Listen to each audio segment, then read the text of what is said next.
गॅसवरच्या पुरणपोळ्या रोजच खातो आपण, पण चुलीवरची पुरणपोळी म्हणजे आठवणींचा स्वाद. मेकअप करणं सगळ्यांना येतं, पण चूल पेटवणं प्रत्येकाला जमत नाही. प्रत्येक मराठी मुलीला एक गोष्ट यायलाच पाहिजे, ती म्हणजे चुलीवरची पुरणपोळी. कारण पुरणपोळी फक्त गोड नसते, ती आपल्या संस्काराची चव असते. आपल्या आई आजींच्या हातचा वारसा असतो.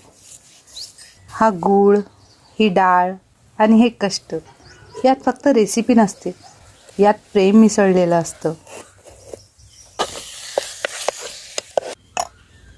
स्विगीवर ऑर्डर करणं सोपं असतं, पण चुलीवर पुरणपोळी करणं हे फक्त मराठी मुलींना जमतं.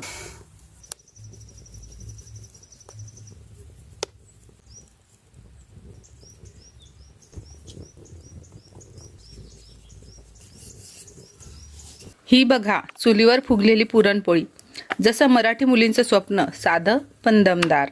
ही फुगणारी पुरणपोळी नाहीये, हा आहे मराठी मुलीचा आत्मविश्वास.